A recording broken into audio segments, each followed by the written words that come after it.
Well, the first hole here at John O'Gaunt is very interesting indeed. It's a short par 4, but it's a nice gentle opening hole which wanders down a bit left to right.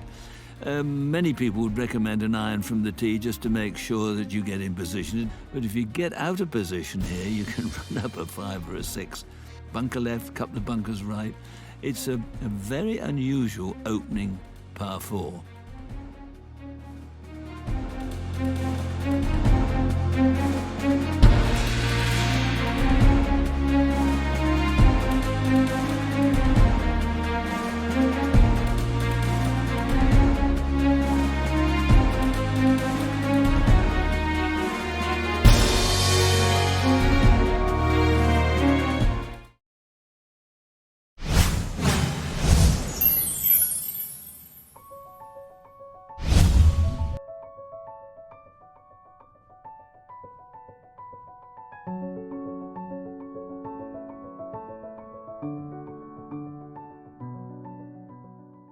Well, the contrasts come early here at John O'Gaunt from a relatively simple, gentle first hole.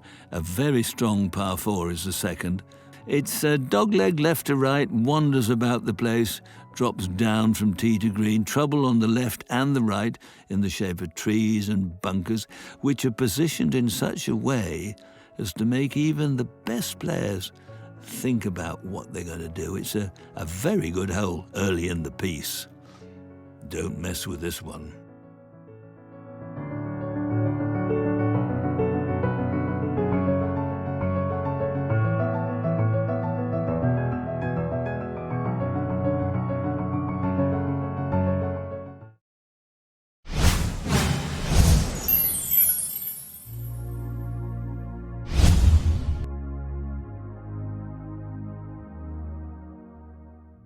Third hole. Now this hole gives players of various degrees of competence all sorts of options.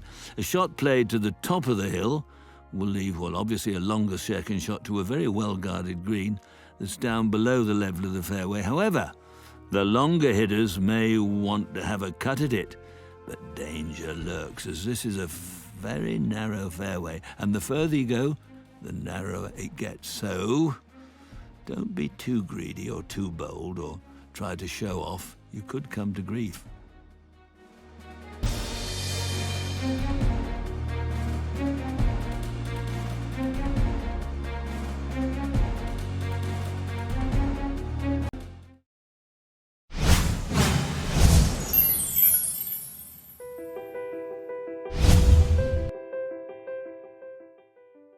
To the fourth. Now, there are only 3 short holes here at John O'Gaunt. This is the first of them, and it's 173 yards, so it's no pushover, but it's a real little gem. Judgment of distance is vital on this hole.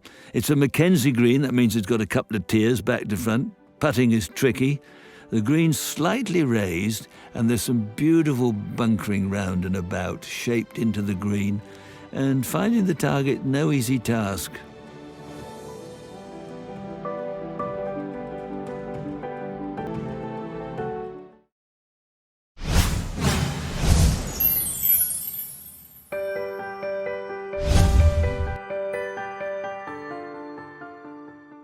The fifth hole is the start of a pretty tough stretch of holes. The tee shot is played from an elevated tee to a very narrow fairway. Trees line either side, giving the fairway shape and definition. Also, a touch of claustrophobia.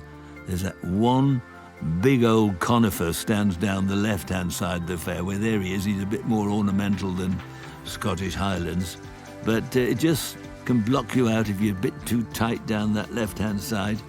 It's you need a clear second to be able to shoot it onto the green, but it's 445 yards. It's no pushover. Plenty of trouble round and about, bunkers everywhere. Again, a feature, slightly raised green, good for drainage, and there you have it.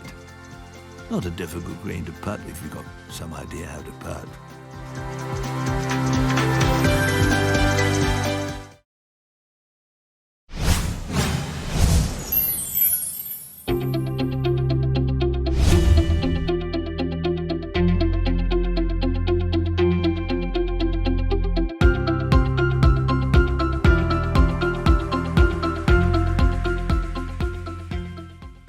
Sixth hole. This is one of the toughest holes on the course. Long par 4, dogleg severely from left to right. However, the dogleg doesn't really start until you're some 240, 50 yards from the tee, so you can see how narrow it is up there. The trees sort of close in on you, so there's no chance of cutting off the corner, and is one of the most difficult to reach into. Bank on the left-hand side, bunker placed into the bank, trees at the back. This really is a stiff par 4. You're never ashamed of a 5.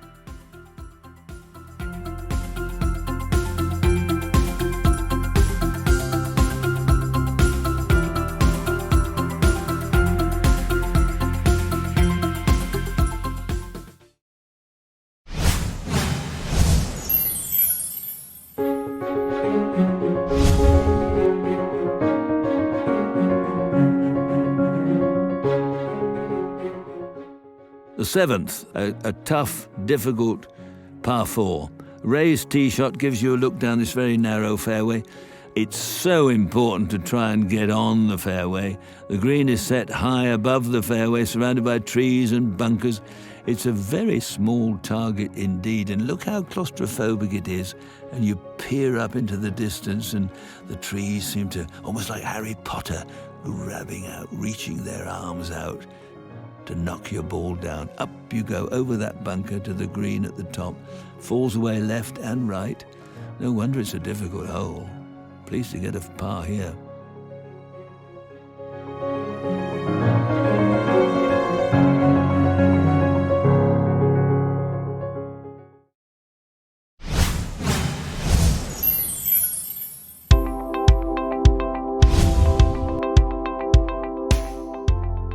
The eighth hole, a par 4, another elevated tee with bunkers down the right-hand side and trees to the left. So accuracy, like most courses, or a lot of golf courses, is at a premium. More bunkers up there protecting the green, but the approach can be helped onto the green by the slope that comes in from left to right. You've got to miss, if you look around you, you can plot your way, but a lot of people don't know quite where their ball's going to go. And that includes everyone from Jack Nicklaus to Tiger Woods to Jordan Spieth to Uncle Tom Cobley and all. They're not automatons, you know. So if you're a handicap 10 or 12, make sure you use your strokes. Looks good, doesn't it?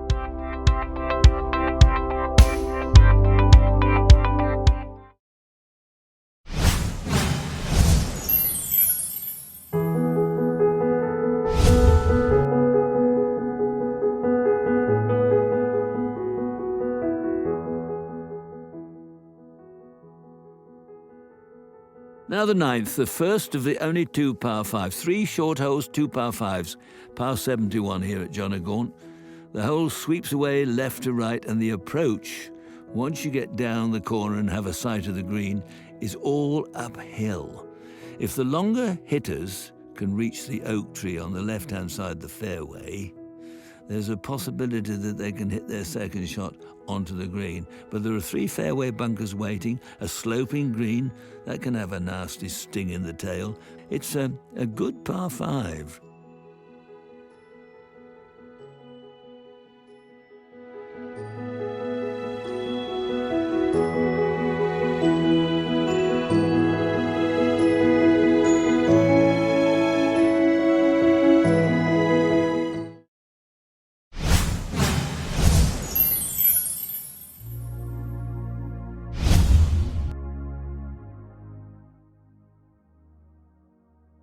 Now we start the second 9 with their feature hole, cross a little dip across the. Now look at the green at the end, how elevated it is.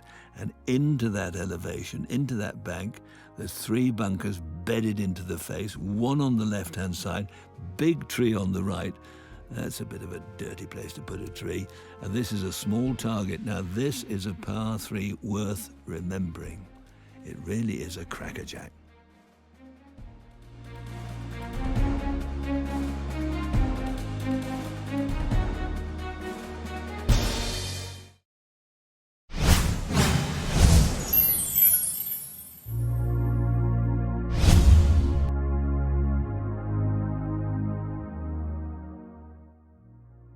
The 11th is a shortish par 4. dogleg right to left.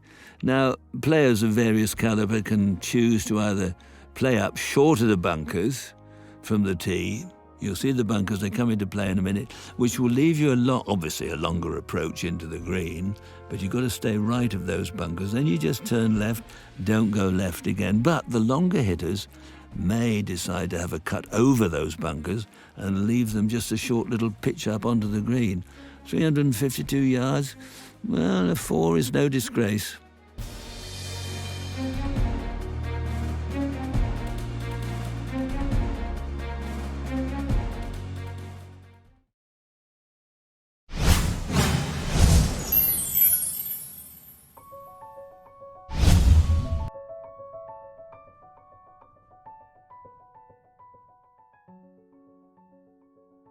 This is the 12th hole, a par 4, and it's a tight, shortish par 4. I suppose the big boys today could fancy driving in the green, but the well-positioned fairway bunkers, the fairway's indeed narrow, and the trees either side demand that you, if you can, hit it straight to thread it through their narrow two-tiered green awaits with bunkers either side.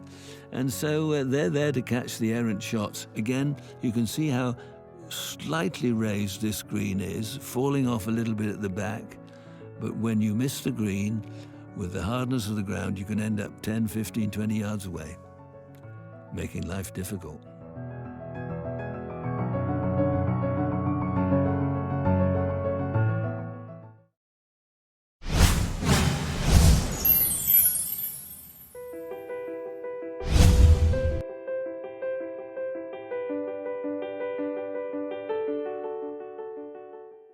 Now the 13th, unlucky for some, it's super par 4.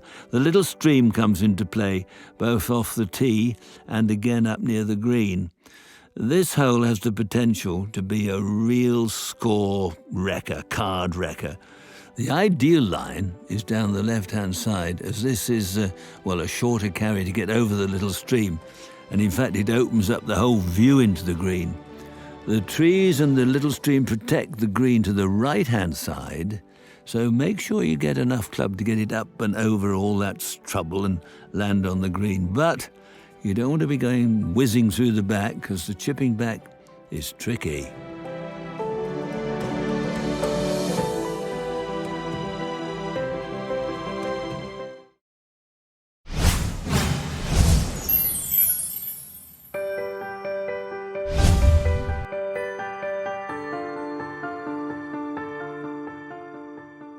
Is the 14th, a par 4, and it swings away left to right dogleg. Avoiding the well-positioned bunkers from the tee is an absolute must. You see that big tree on the left hangs over the stream, little bit of a dogleg, and there really are some really mature trees here at John O'Gaunt.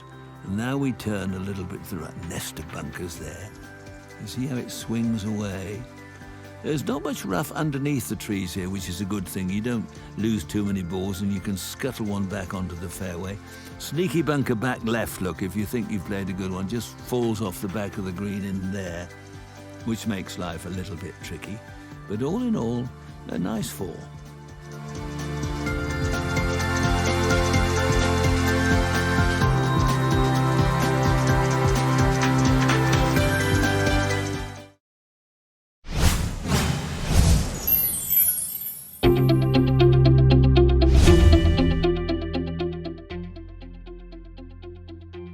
The 15th is a delightful par 4.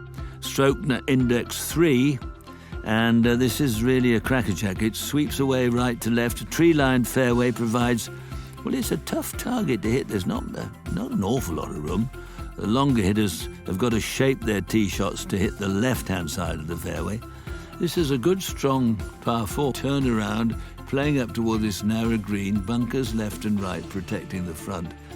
It's always difficult when you've got a long, narrow green. You need to come up from the front. If you're coming in slightly from the side, you've got far less green to aim at, and you can crack through the back left and right, run off the back of the green into trouble, into a bunker. So straight hitting, you never go far wrong with straight hitting, no matter what your handicap is.